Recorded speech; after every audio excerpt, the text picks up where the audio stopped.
Thank you. Thank you, everybody. Thank you.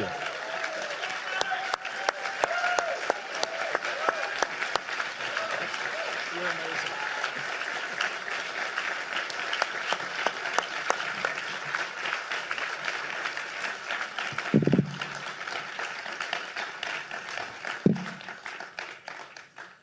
On behalf of my family here and looking on, would you join me in thanking Donald Trump, Melania, and his entire family for the sacrifices that they are making to make America great again?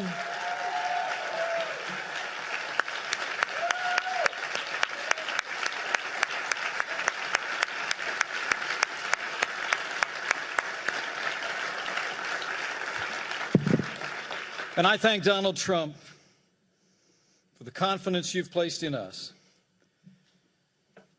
And I accept your invitation to run and serve as Vice President of the United States of America.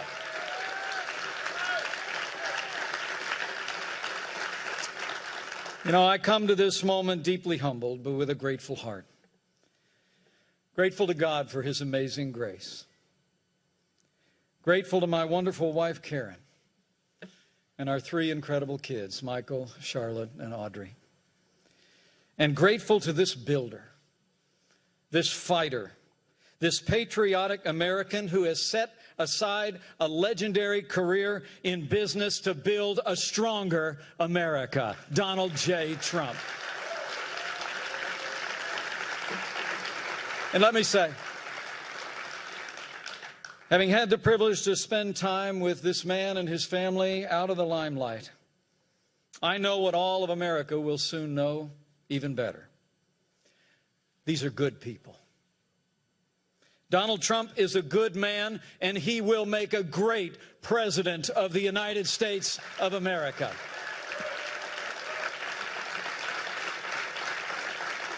Donald Trump understands the frustrations and the hopes of the American people like no leader since Ronald Reagan. The American people are tired. We're tired of being told.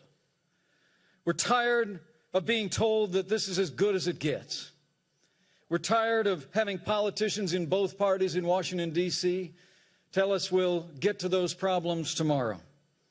And as Ronald Reagan said, we're tired of being told that a little intellectual elite in a far distant capital can plan our lives better for us than we can plan them for ourselves. Donald Trump gets it, and he understands the American people.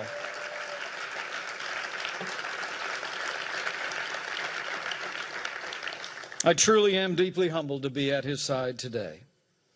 And when I got this call last Wednesday, I could only think of that ancient question. Who am I, O Lord? And who is my family that you have brought us this far? So let me try and answer that question for a few minutes. Now, people who know me well know I'm a pretty basic guy. I'm a Christian, a conservative, and a Republican, in that order.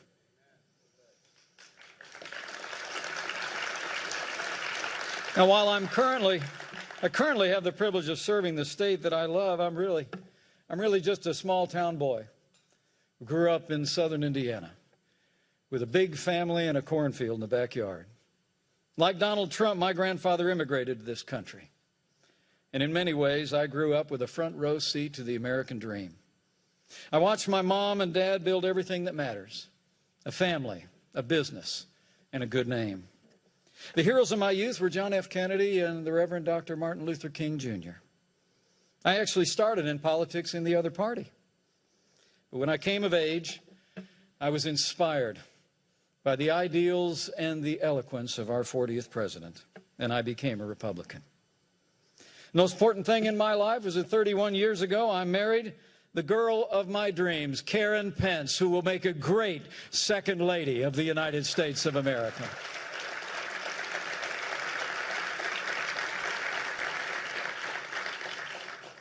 And while this office is an extraordinary office to which to aspire, the highest role I will ever play is DAD. And I'm a proud father of a college student, a graduate turned writer, and a United States Marine.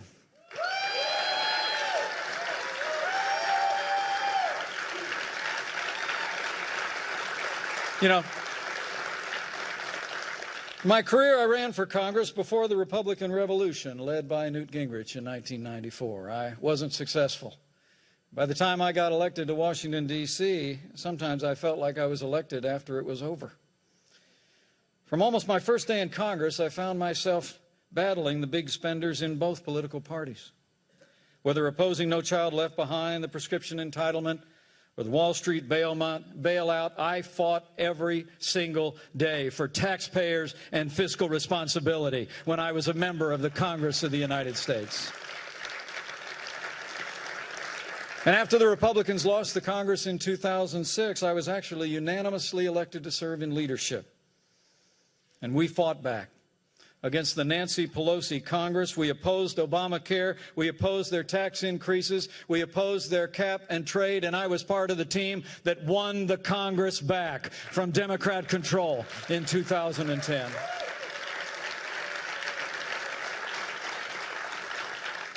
And all that happened before I went back home again to Indiana. But I want to say I answered this call for two reasons. First, because I know from firsthand experience that strong Republican leadership can bring about real change, just like we've seen in the Hoosier State. And secondly, because Hillary Clinton must never become President of the United States of America.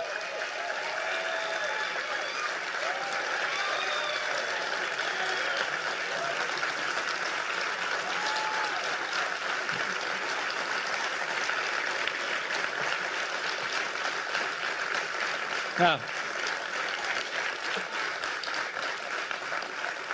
on the first point, I know what I'm talking about. You know, in Indiana, we prove every day you can build a growing economy on balanced budgets, low taxes, even while making record investments in education, roads, and health care. We like to say Indiana's a state that works, and it does. Indiana works because Republican principles work every time you put them into practice.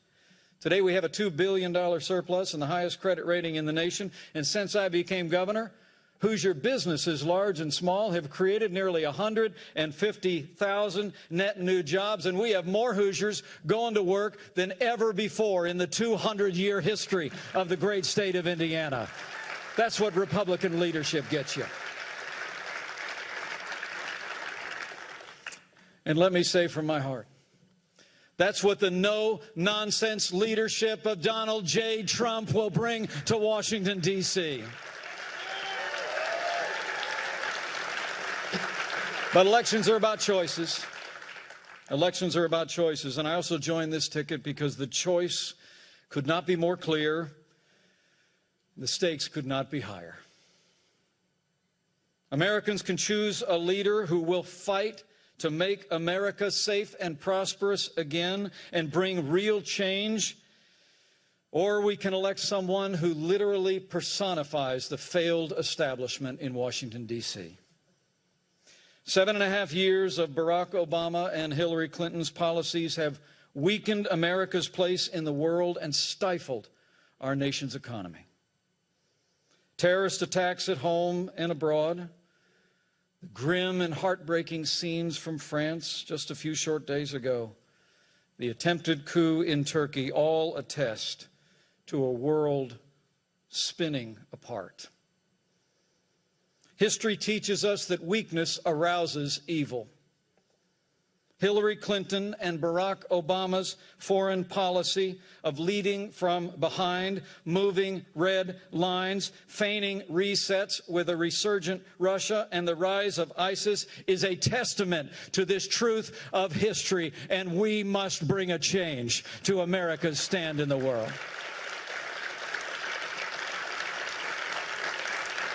We cannot have 4 more years apologizing to our enemies and abandoning our friends.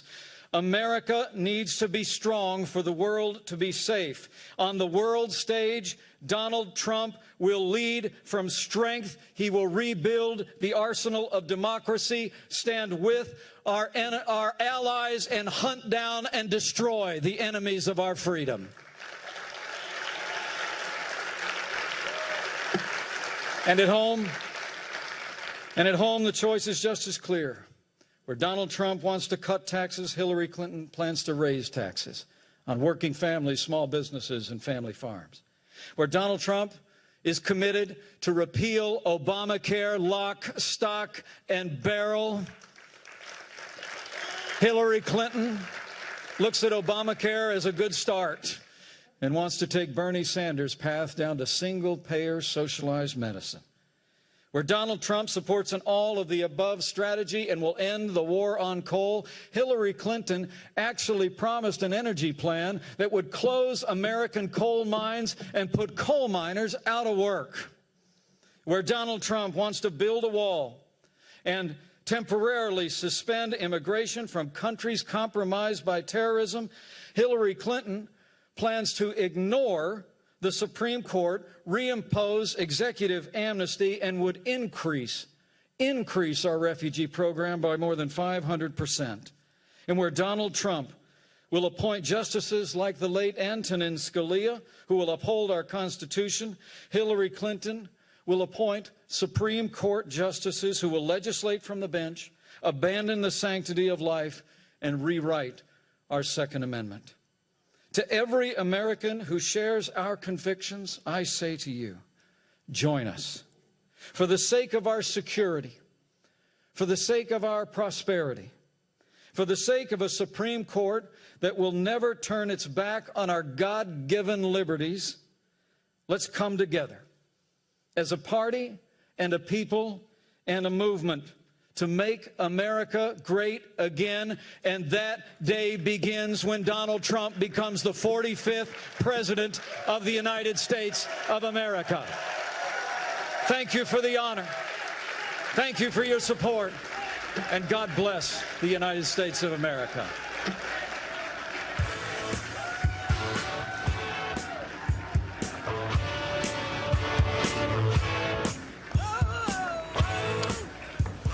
The two of them on the stage together now, right in front of the podium. Will they take questions if they're shouted from the audience? We do not know that at this point. Governor Pence greeting some of the Trump children there and some of the Trump aides. Donald Trump is at the podium again. Whether he addresses shouted questions, we don't know. But they're taking the cheers and the applause of the crowd as we speak.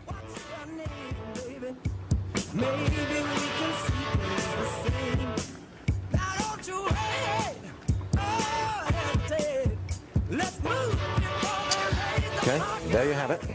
I think they're about to exit. They'll take the applause from the crowd. It's a standing ovation from the crowd. It does not look like there are going to be any questions. Let me wrap up what was said over the past 45, 50 minutes. Donald Trump opened the proceedings alone at the podium. He did not use a teleprompter. He appeared to have bullet points written down. For the first half hour, it was a long and huge campaign speech for Donald Trump. He vigorously attacked Hillary Clinton, promoted his own policies, then launched into a description of Indiana's economy, which he says is a great success, and introduced Governor Pence himself. Governor Pence spent about 20 minutes talking about himself. He defined himself as a Christian, a conservative, and a Republican, and he said, in that order. He spoke a great deal about himself and what he hoped to achieve as the vice presidential candidate. Bret Baier has been listening to all of this. Bret, it seemed like a good